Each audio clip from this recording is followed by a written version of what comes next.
Hello दोस्तों, कैसे हो आप सभी लोग। मेरा नाम है तपेश और आपका स्वागत है आपके अपने चैनल तपेश क्लासेस में। तो ध्यान से देखिएगा, जीओसी के इस सफर में हम पहुंच चुके हैं एप्लीकेशन पर।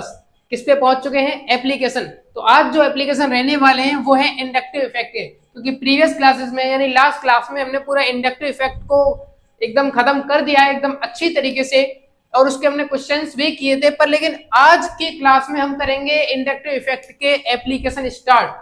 तो आज इंडक्टिव इफेक्ट के एप्लीकेशन की फर्स्ट क्लास रहने वाली है।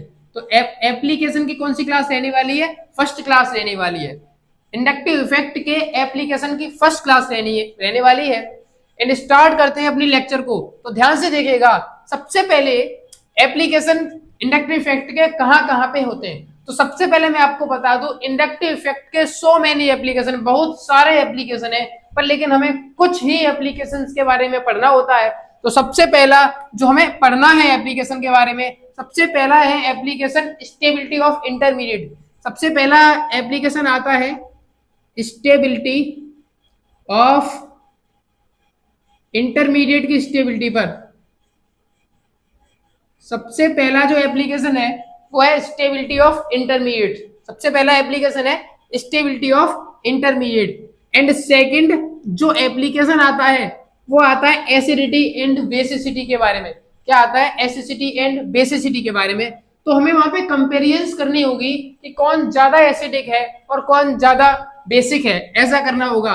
तो मैं यहाँ पे लिख देता हूं, वैसे ये एक ही है तो यहाँ पे लिख देता हूं दो, कंपेरिजन ऑफ एसिडिटी। क्या लिख देता हूं? Comparison of acidity. एंड इसी का ही एक पार्ट है वो है comparison of basicity. Second part है इसका कंपेरिजन ऑफ बेसिसिटी। और भी इसके एप्लीकेशन है, पर लेकिन हमें उनकी चर्चाएं करनी नहीं है। तो सबसे पहले एप्लीकेशन को स्टार्ट करते हैं। सबसे पहला एप्लीकेशन है आपका क्या? Stability of intermediate. तो सबसे पहले हम जानेंगे यहाँ पे स्टेबिलिटी ऑफ इंटरमीडिएट के बारे में, स्टेबिलिटी ऑफ इंटरमीडिएट के बारे में। तो इस एप्लीकेशन में हमें सबसे पहले पढ़ना पड़ेगा कि जो इंटरमीडिएट जो वर्ड आया है, ये इंटरमीडिएट क्या वाला होती है, ये इंटरमीडिएट आखिर में होते क्या है। तो सबसे पहले इस इंटरमीडिएट वर्ड से रूबरू होते हैं। तो सबसे पहले याद करो कि जो अभी आप पढ़ रहे हो वो जीओसी किसके अंदर आ रही है? ऑर्गेनिक केमिस्ट्री के अंदर।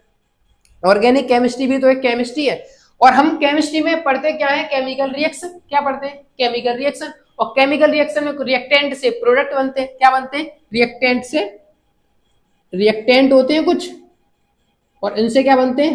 प्रोडक्ट। क्या बनते हैं? प्रोडक्ट। रिएक्टेंट से क्या बनते हैं? प्रोडक्ट। क्या ऐसा होता है कि रिएक्टेंट से प्रोडक्ट डायरेक्ट बन जाता है? तो कभी ऐसा तो होता नहीं है।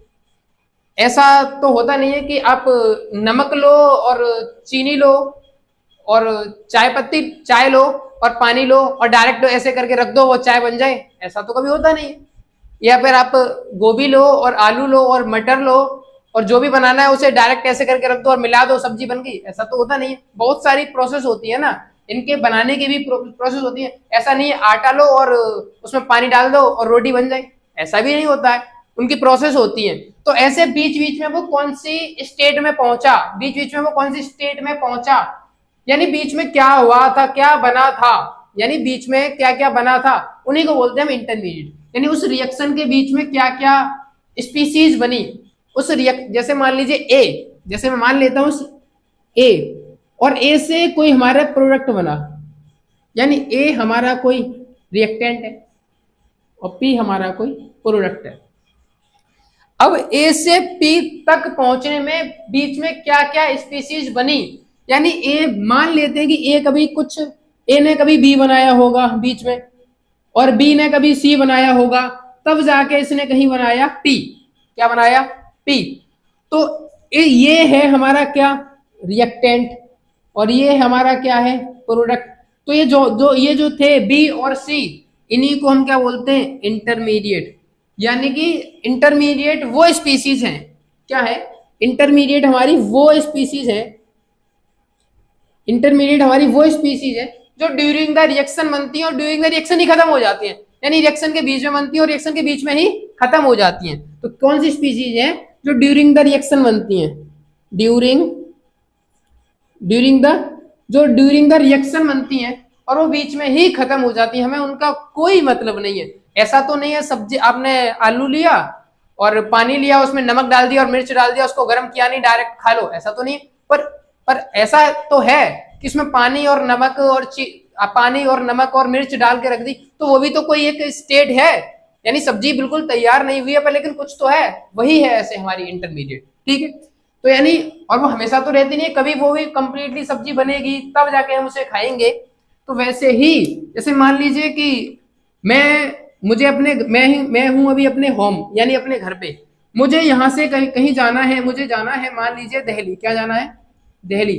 तो बीच में मैं कौन कौन से शहर में गया वहां पे रुका, तो मेरा जो फाइनल था, मुझे जहां पे जाना था वो तो था दिल्ली, और मुझे अपने घर से डालना था, मुझे घर से कहाँ जाना था, दिल्ली, और मैं बीच में कहीं रुका, तो वही मेरे लिए आसान भाषा में आपके लिए वही मेरे लिए क्या होगी, इंटरमीडिएट। यानी मैं भी कहीं बीच में रुका था ना, तो वही क्या है, इंटरमीडिएट। तो यानी इंटरमीडिएट केमिस्ट्री में वो स्पीसीज है जो रिएक्शन के बीच में बनती हैं और रिएक्शन के बीच में ही खत्म हो जाती हैं।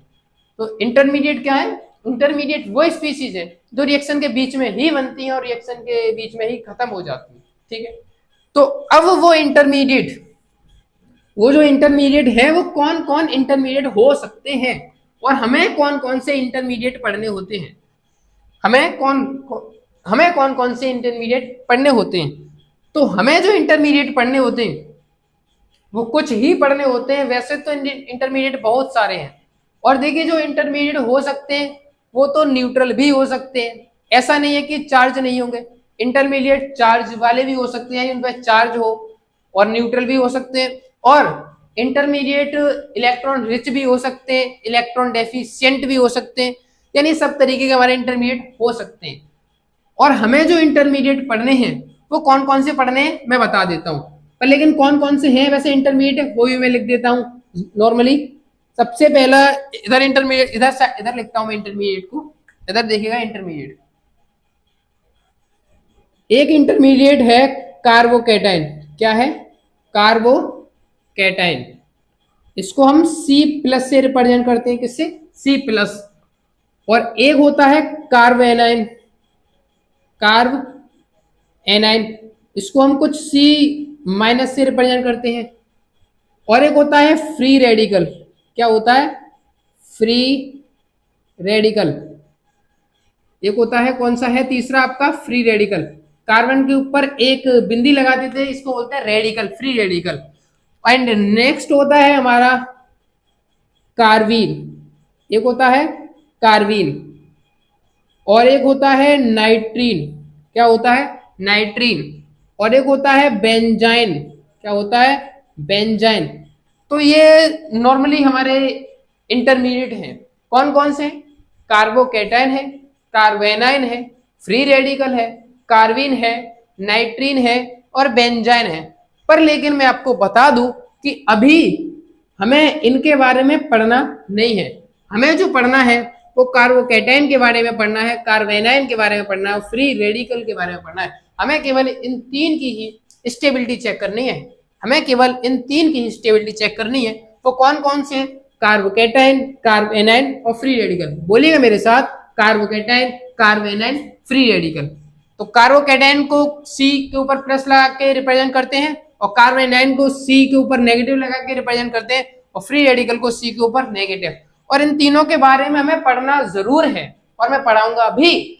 कार्बीन क्या होती है, नाइट्रीन क्या होती है, बेंजाइन क्या होता है, होते इंटरमीडिएट, कैसे कैसे क्या क्या कब कब इनकी रिएक्शन सब कब कब बनता है, तो ये सब हम पढ़ेंगे। इनके एक अलग से इनकी प्लेलिस्ट बनाई जाएगी, एक कम से कम 40-40 मिनट की 2-3 वीडियो में आराम से खत्म किया जाएगा, 2 वीडियो में खत्म कर दिया जाएगा। आने वाले समय में हम इनका डिस्कशन जरूर करेंगे। तो सबसे पहले मैं आपको डायरेक्टली स्टार्ट नहीं कर रहा भाई कि स्टेबिलिटी डायरेक्ट बताने लग जाऊं कि कार्बोकैटायन, कार्बोनाइन और फ्री रेडिकल। पहले मैं आपको बताऊंगा कार्बोकैटायन क्या होता है, कार्बोनाइन क्या होता है, फ्री रेडिकल होता है, फ्री रेडिकल क्या होता है। वैसे इनका डिस्कशन मैंने प्री जीओसी में कर लिया है, लेकिन मेरी मैं नहीं चाहता कि आपने आपको वो पता हो या ना पता हो, पर लेकिन अभी मेरा कर्तव्य है इन्हें बताने का, तो आप इसे ध्यान से देखिएगा। यदि आपने इस वीडियो पे क्लिक किया है तो आप इसको सीख के ही जाइएगा। तो सबसे पहले मैं स्टार्ट करता हूं कि कार्बोकेटाइन कार्बोनाइन फ्री रेडिकल। यहां पे लिखता हूं मैं कार्बोकेटाइन, यहां पे लिखते हैं हम, यहां पे क्या, कार्बोकेटाइन, और यहां लिखता हूं कार्बोनाइन, और यहां लिखते हैं हम फ्री रेडिकल। क्या लिखते हैं? Free radical. कोई स्पेलिंग मिस्टेक हो गई है तो उस पर मत जाइएगा, ठीक है। कार्बोकेटाइन को जनरली हम कुछ इस तरीके से रिप्रेजेंट करते हैं, सी के ऊपर इधर प्लस लगा के छोड़ देते हैं। कार्बोनाइन को कुछ इस तरीके से रिप्रेजेंट करते हैं और फ्री रेडिकल को कुछ इस तरीके से। इनके एक एक एग्जाम्पल ले लेते हैं। कार्बोकेटाइन के एक वेस्ट एग्जाम्पल ले लेते हैं। जैसे एग्जाम्पल हमारे पास आ चुका है CH3 प्लस। क्या क्या ले लिया हमने? CH3 प्लस, इसका हमने एग्जाम्पल ले लिया।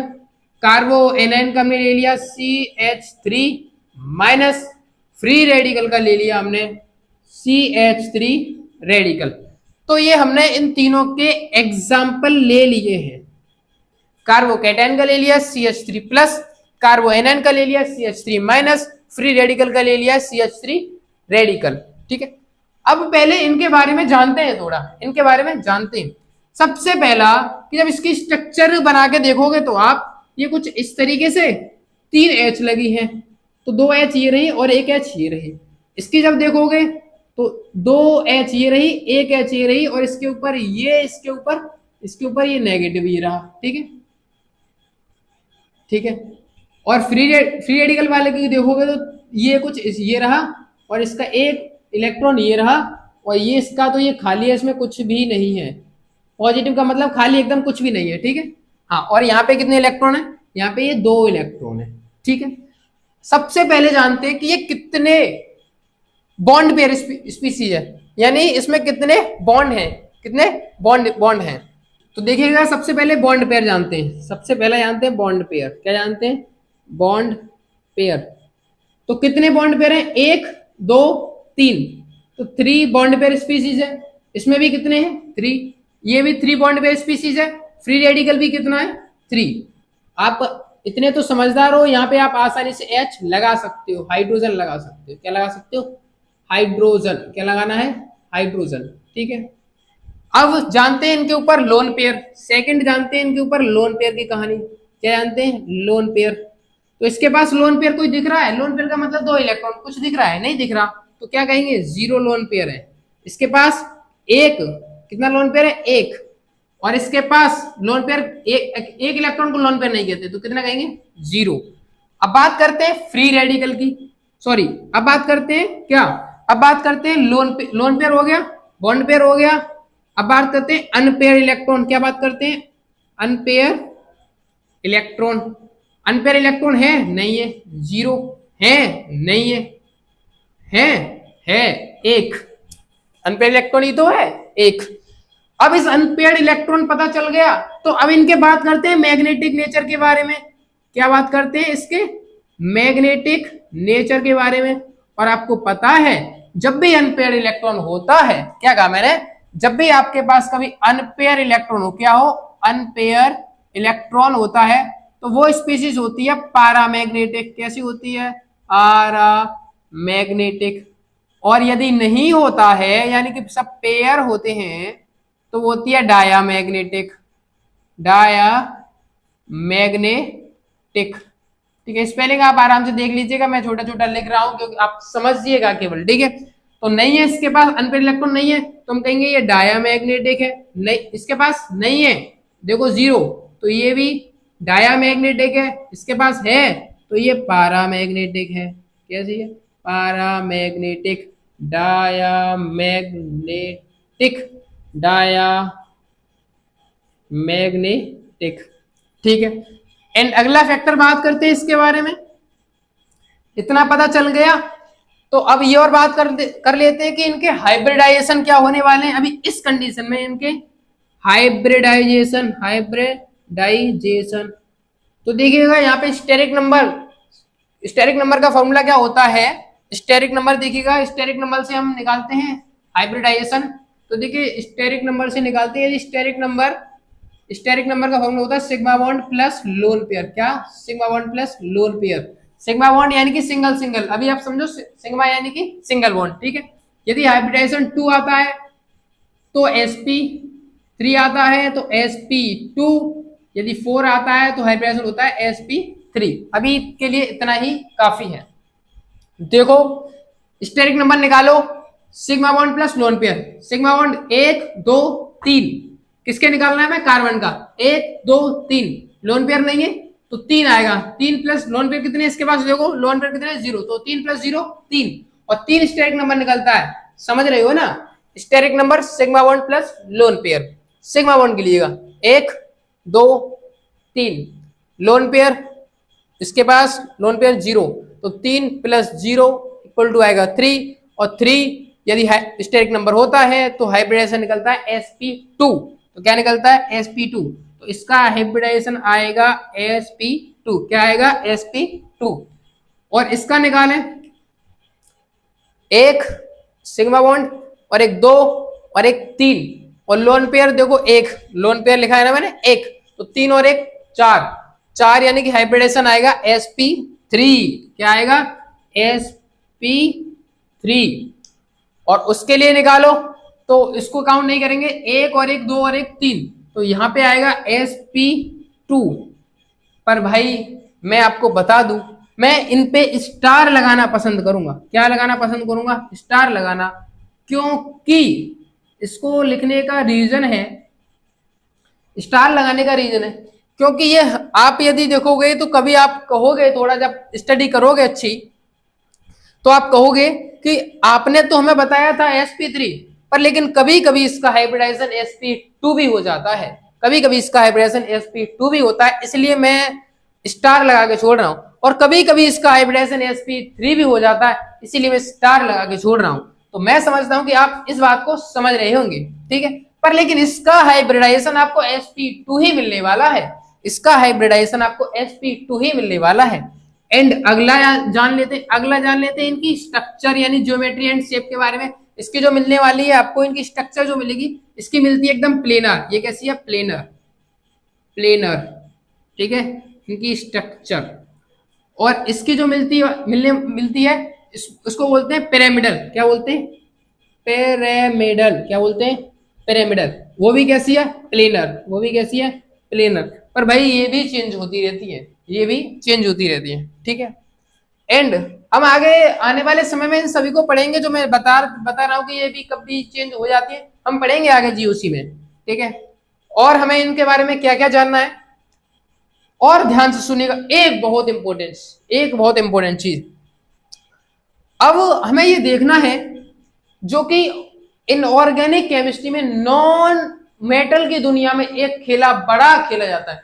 क्या कहा मैंने? नॉन मेटल की दुनिया में एक खेला बहुत ज्यादा खेला जाता है, जिसको बोलते हैं ऑक्टेट रूल। क्या बोलते हैं? Octet rule.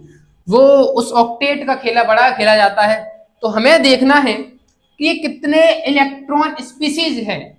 ये जो स्पीसीज है वो कितने इलेक्ट्रॉन है, इसके वैलेंस सेल में कितने इलेक्ट्रॉन हैं। तो देखिएगा ध्यान से, कितने SPECIES कितने इलेक्ट्रॉनिक स्पीसीज है। तो देखिएगा इस कार्बोकैटायन के बारे में, कितने इलेक्ट्रॉन है?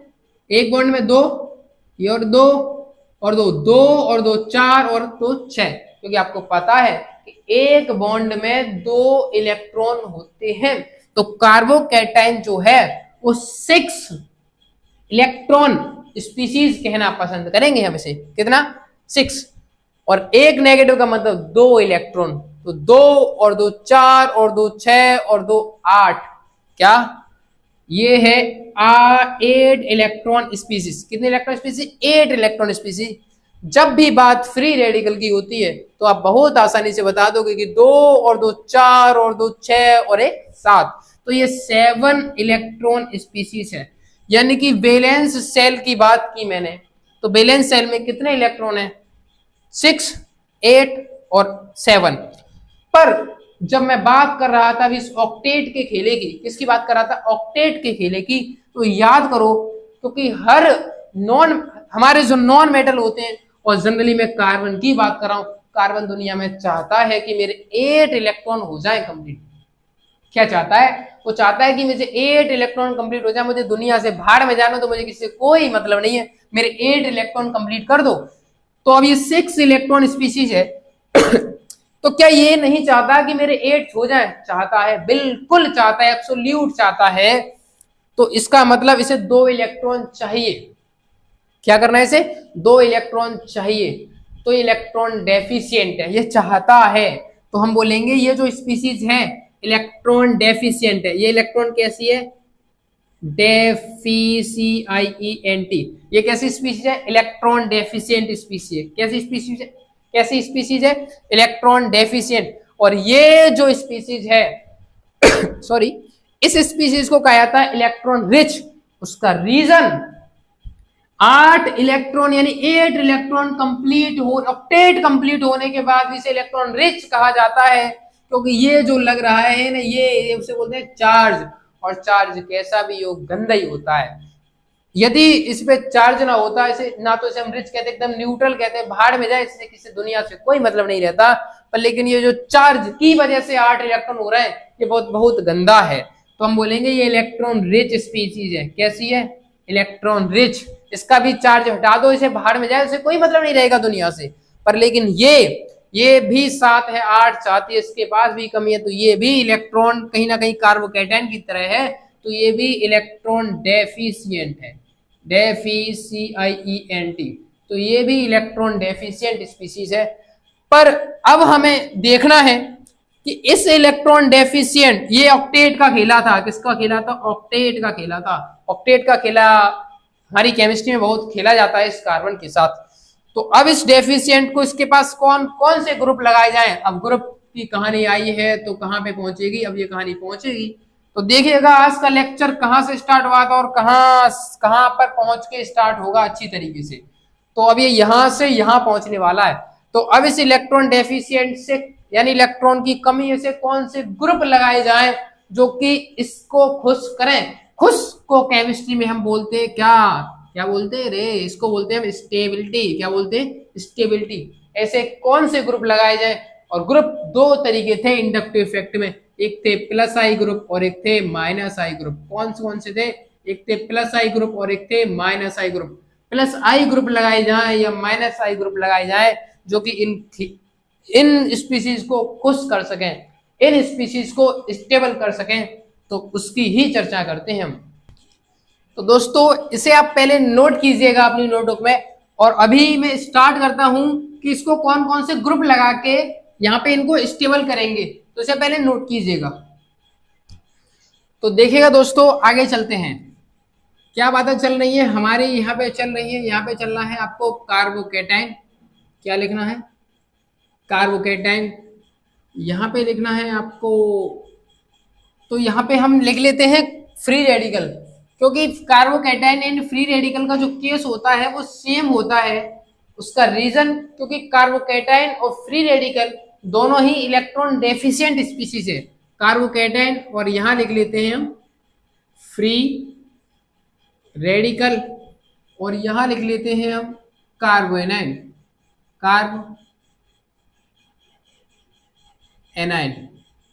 तो देखिएगा ध्यान से, इसे कुछ इस तरीके से हमने रिप्रेजेंट कर दिया था अभी इस स्पीशीज को, इसको कुछ इस तरीके से। ये हमारा कार्बोएनाइन ये रहा, ठीक है। ये जो था ये 6 इलेक्ट्रॉन स्पीशीज था, 7 इलेक्ट्रॉन स्पीशीज, 8 इलेक्ट्रॉन स्पीशीज। ये इलेक्ट्रॉन डेफिशिएंट था और ये भी इलेक्ट्रॉन डेफिशिएंट होता है और ये इलेक्ट्रॉन रिच होता है। अब ध्यान से देखो बोर्ड की तरफ। जैसे मान लीजिएगा हमने इधर ये कोई लगाया, इधर हमने कोई चेन बनाई कार्बन की, और यहां लगाया हमने कोई कार्बोकैटायन। क्या लगाया? कार्बोकैटायन। और यहां भी हमने कोई चेन बनाई और यहां पे लगाया हमने फ्री रेडिकल, और यहां हमने कोई चेन बनाई और यहां पे लगाया हमने नेगेटिव। और इसको हटा के हमने कोई ग्रुप लगाया जिसको मैंने कह दिया जी। इसको हटा के मैंने कोई ग्रुप लगा दिया, इसको कह दिया जी, और आप भी इसको हटा के कोई ग्रुप लगा लो जी। ठीक है। अब यदि ये जी जो ग्रुप है और आपको इसकी स्टेबिलिटी अच्छी करनी है, स्टेबिलिटी बढ़ानी है, तो ये जो ग्रुप है वो दो तरीके का हो सकता है, क्योंकि इंडक्टिव इफेक्ट की बातें कर रहे हैं, मेसोमेरिक की, रेजोनेंस, इनकी बातें नहीं कर रहा हूं मैं, हाइपरकंजुगेशन इन सबको इग्नोर कर रहा हूं। यदि ये प्लस आई होता है या फिर ये माइनस आई होता है, ऐसे ही इसके लिए यदि ये प्लस आई इफेक्ट होता है या प्लस आई दिखाता है या माइनस आई दिखा सकता है, या ये G group plus I effect plus I group हो सकता है या फिर ये माइनस आई ग्रुप हो सकता है। यदि ये ग्रुप प्लस आई हुआ, क्या कहा मैंने, यदि ये ग्रुप प्लस आई हुआ और आपको पता है कि कार्बोकैटायन का मतलब इलेक्ट्रॉन डेफिशिएंट है, तो ये इलेक्ट्रॉन लेना चाहता है, क्या चाहता है, इलेक्ट्रॉन लेना चाहता है, क्या कहा मैंने, इलेक्ट्रॉन लेना चाहता है, तो इलेक्ट्रॉन लेने के लिए सामने कोई इलेक्ट्रॉन देने वाला होना चाहिए, यानी कोई ग्रुप इलेक्ट्रॉन डोनर ग्रुप होने ही चाहिए, यानी कि कार्बोकैटायन को वो स्टेबल करेगा जो इसको इलेक्ट्रॉन दे सके, यानी कि इलेक्ट्रॉन डोनर ग्रुप, और उसको हम केमिस्ट्री में यानी इंडक्टिव इफेक्ट में माइनस आई ग्रुप कहते हैं। क्या सॉरी, उस ग्रुप को हम, उसको इलेक्ट्रॉन डोनर ग्रुप को हम प्लस आई ग्रुप कहते हैं। प्लस आई ग्रुप को बोलते हैं इलेक्ट्रॉन डोनर ग्रुप, और माइनस आई का मतलब होता है इलेक्ट्रॉन विड्रॉइंग ग्रुप।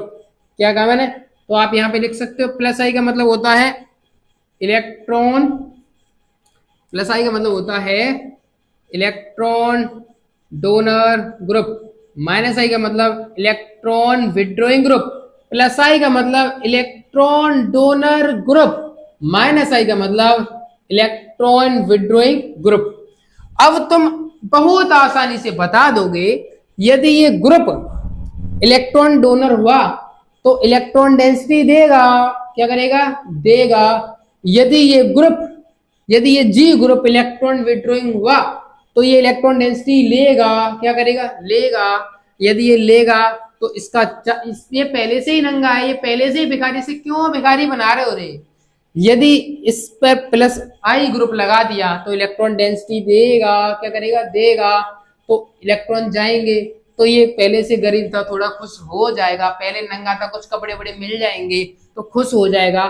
तो हम कहते हैं कार्बोकैटायन को प्लस आई ग्रुप स्टेबल करते हैं, क्या करते हैं, स्टेबल करते हैं, और माइनस आई ग्रुप अनस्टेबल करते हैं, यानी कि ये स्टेबिलिटी को बढ़ाते हैं, और हम कहेंगे ये स्टेबिलिटी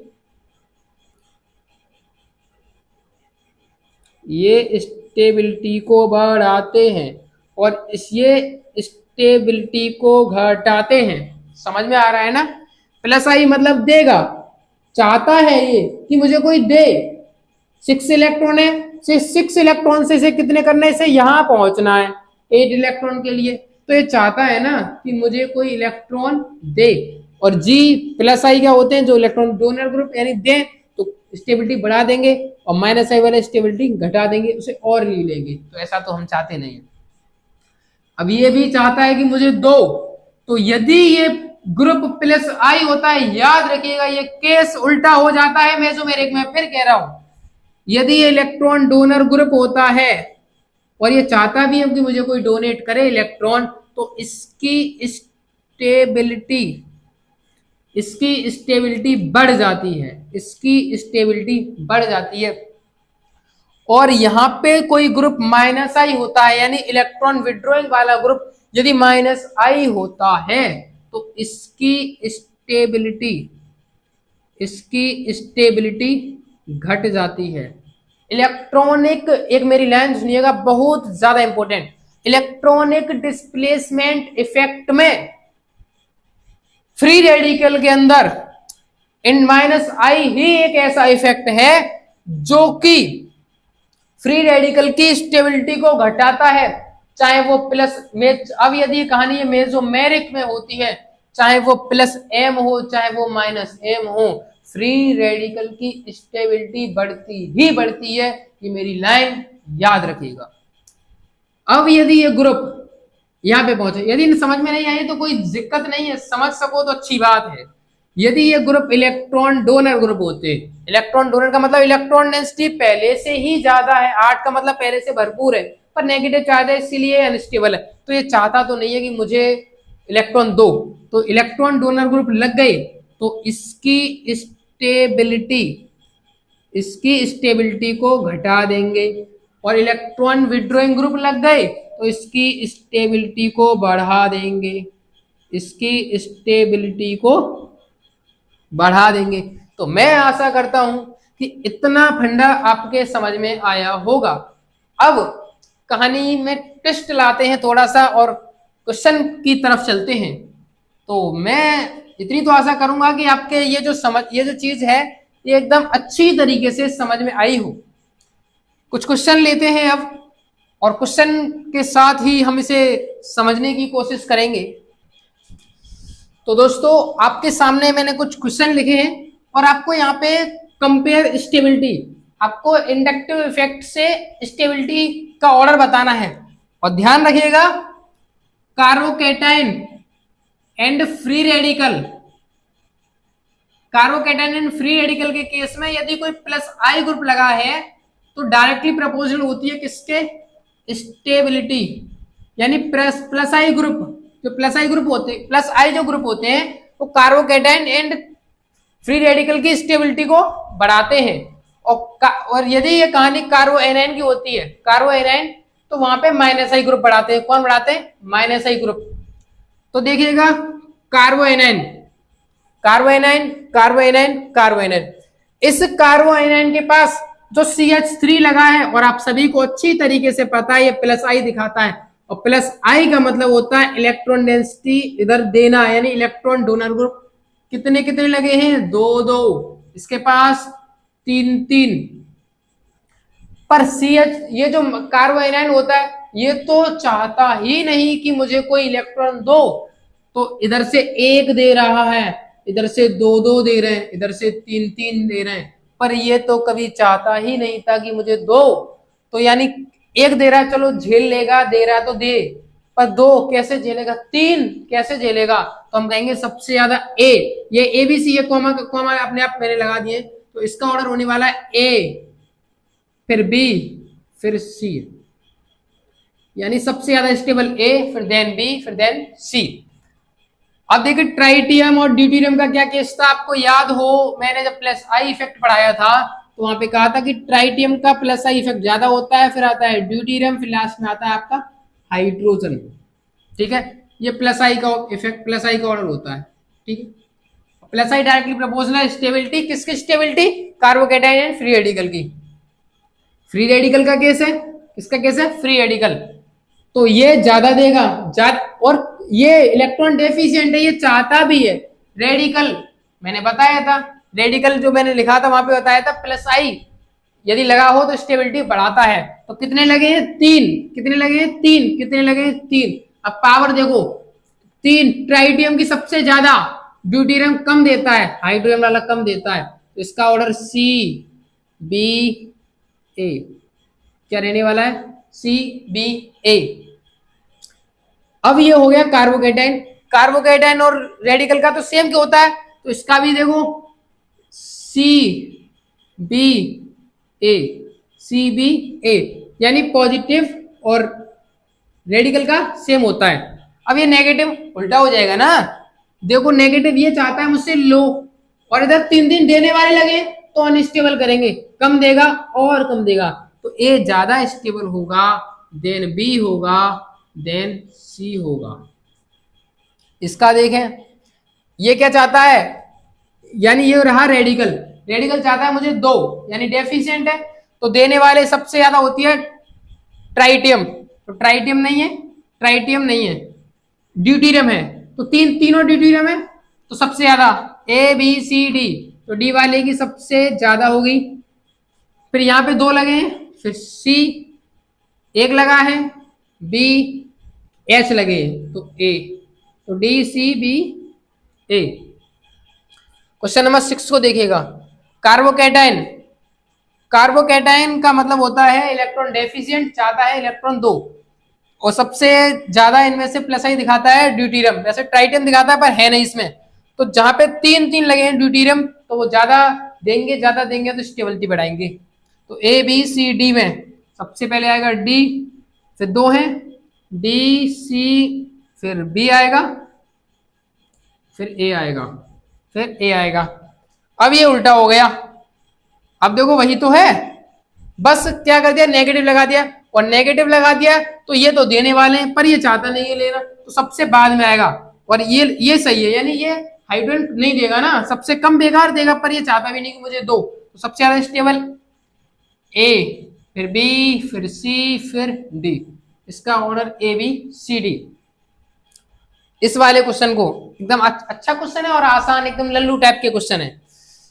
देखो ये चाहता है इलेक्ट्रॉन मुझे दो, डेफिशिएंट है, 7 इलेक्ट्रॉन स्पीसीज है, चाहता है कि मुझे दो, पर हेलोजन लगा है, और हेलोजन कौन सा इफेक्ट दिखाता है, माइनस आई। माइनस आई का मतलब इलेक्ट्रॉन लेगा, और ये भी माइनस आई, ये भी माइनस आई, यहां तक तो सेम है। डिफरेंस है FCl-Br, इनका FCl-Br का। और देखो ये ज्यादा खींचता है, इसकी माइनस आई पावर ज्यादा, इसकी थोड़ी सी कम, इसकी बहुत कम, और ये चाहता है कि मुझसे लो मत, मुझे दो, पर ये सब खींचने वाले लगे, पर ये कम खींचेगा तो ये फिर भी स्टेबल करेगा। तो हम कहेंगे सबसे ज्यादा स्टेबल सी, फिर आएगा बी, फिर आएगा ए, सी बी ए। तो इसका ऑर्डर ये रहने वाला है। तो मैं आशा कर रहा हूं कि आपके स्टेबिलिटी ये जो है किसकी, कार्बोकेटाइन, फ्री रेडिकल, कार्बोएनाइन, स्टेबिलिटी समझ में आ रही होगी। ठीक है, तो अभी कुछ क्वेश्चन और लेते हैं हम। जब तक वीडियो पे बने रहिएगा, वीडियो को शेयर किया करें और कमेंट किया करें और चैनल को सब्सक्राइब भी किया करें। और क्वेश्चन करते हैं अभी हम। तो देखिएगा दोस्तों, आपके सामने मैंने और क्वेश्चन लिए हैं, यहाँ पे 17 तक क्वेश्चन है। सबसे पहले अब 9वें क्वेश्चन पे चलते हैं। कार्बोकेटाइन और फ्री रेडिकल प्लस आई जो होता है वो स्टेबिलिटी के डायरेक्टली प्रोपोर्शनल होता है कार्बोकेटाइन एंड फ्री रेडिकल में। अब देखो कार्बोकेटाइन ये चाहता है कि मुझे इलेक्ट्रॉन दो, F लेने वाला है, Cl लेने वाला है, Br लेने वाला है। आसानी से कर लोगे। 8 9 10 क्वेश्चन लगभग सेम है, ज्यादा खींचेगा, कम खींचेगा और कम खींचेगा। ये चाहता भी नहीं है कि मुझसे खींचो, मुझे तो दो, तो सब ये कम खींचेगा ना। तो सबसे पहले आएगा C B A, ऑर्डर ये रहने वाला है। क्वेश्चन नंबर 10 का ऑर्डर देखेंगे, सीधी बात है, इसका जस्ट उल्टा हो जाएगा। ये चाहता भी है नेगेटिव का मतलब ये चाहता है मुझसे लो, इलेक्ट्रॉन रिच स्पीशीज है, ये चाहता है लो, F ज्यादा लेता है, Cl कम खींच पाता है, Br और कम खींचता है। तो A B C। अब देखो क्वेश्चन नंबर 11, कार्बोकेटाइन से पहले दूसरे कार्बन पर Cl लगा है, इधर भी दूसरे कार्बन पर Cl लगा है, दो Cl लगी है। ये चाहता है कि मुझे इलेक्ट्रॉन दो, पर Cl माइनस का इफेक्ट दिखाता है, इलेक्ट्रॉन लेता है। ये चाहता है मुझे दो, ये लेने वाले हैं, दो लेने वाले लगे। एक Cl है तो कम इलेक्ट्रॉन लेगा, दो है तो ज्यादा ले पाएंगे। तो इसका मतलब ये बहुत अनस्टेबल कर देंगे इसे। तो हम कह देंगे भाई यही ठीक है हमारा, यही ठीक है हमारा। ठीक है, अब ये चाहता है कि लो मुझसे, दो लेने वाले हैं तो मजे आ गए ना दूसरे। पर ये भी ध्यान है कि डिस्टेंस प्रायोरिटी नंबर 1, 1 2, इसलिए हर बार में डिस्टेंस देखूंगा। दो लगे, दूसरे पर ही लगे, ठीक है, ले भाई तुम लो पहले इलेक्ट्रॉन।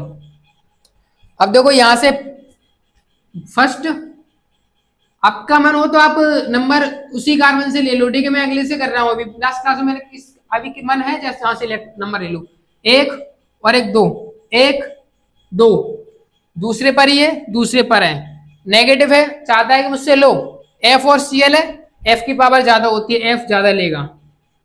ठीक है, क्वेश्चन नंबर 14। अब देखो पहला कार्बन दूसरे कार्बन पे लगा, इधर से मैं नंबर कर रहा हूं, अगले कार्बन से 1 मान रहा हूं, 1 2 3, और आप गलती कर देते, यहाँ पे ये चाहता है मुझसे लो, आप लगा देते, ये लेगा। भाई वो 3 पे लगा है, ये 2 पे लगा है, डिस्टेंस ज्यादा मैटर करती है, यहां तक लगा कि ना लगा इंडक्टिव इफेक्ट। तो इसीलिए हम 2 को ही प्रायोरिटी देंगे, लेने वाला है, ठीक है हम ले भाई तुम देख, तो ये स्टेबल करेगा। आप ये ना सोचे कि ज्यादा लेता है, मानता हूं ज्यादा लेता है, पर डिस्टेंस तो देखो ज्यादा है ना, और डिस्टेंस कम होनी चाहिए। क्वेश्चन नंबर 15, पहला दूसरा कार्बन, पहला दूसरा कार्बन, पहला दूसरा, पहला दूसरा, और यहाँ पे देखेंगे नंबर, क्या देखेंगे, नंबर जीत जाएगा, पावर बाद में आती है, पावर बाद में आती है। DBN distance branch number, minus I में डिस्टेंस ब्रांच नंबर, क्योंकि माइनस आई लगाएगा, कैसा लगाएगा ये, माइनस आई, कैसे लगाएंगे दोनों, माइनस आई, और माइनस आई में कौन सा रूल काम होता है, DBN distance branch डिस्टोरी, minus I में काम करता है D distance power DNP distance number power, यहाँ पे रूल काम करता है माइनस आई में DNP। तो नंबर देखो ना, दो वाले जीत जाएंगे क्योंकि चाहता है लेने, और तो दो लगे हैं, ये जीत जाएंगे। क्वेश्चन नंबर 16 और 17, क्वेश्चन नंबर 16 में इस वाले का देखो और यहाँ ये वाला देखो, तो यहाँ पे जो ऐसा Me3 है कि इसकी इलेक्ट्रोनेगेटिविटी कार्बन से कम होती है तो इलेक्ट्रॉन देता ही नजर आएगा। अब ये तो इलेक्ट्रॉन ले लेगा ना, ऑक्सीजन ले लेगा, इस पर आ जाएगा पार्शियली पॉजिटिव, और ये चाहता है कि मुझे दो, तो ये दे सकता है, इलेक्ट्रोनेगेटिविटी कम है तो इसलिए ये स्टेबल है। और क्वेश्चन नंबर 17 में आप देखोगे कि ऑक्सीजन है ज्यादा खींच लेगा, अनस्टेबल करेगा, कार्बन है कम खींच पाएगा, स्टेबल करेगा। तो आंसर ये होना चाहिए, पर आपका आंसर ये सही नहीं है। इसका जवाब मुझे वीडियो की कमेंट में चाहिए। यदि आप इसका आंसर दो तो वीडियो की कमेंट में इसका आंसर दीजिएगा। नेक्स्ट क्लास में मैं डिस्कस करूंगा इसका आंसर होता क्या है। तो वीडियो अच्छी लगी हो तो वीडियो को लाइक करें, चैनल को सब्सक्राइब करें। यदि कोई क्वेश्चन समझ में नहीं आया है तो वीडियो में कमेंट करें और वीडियो को सभी दोस्तों के साथ शेयर करें। Thank you.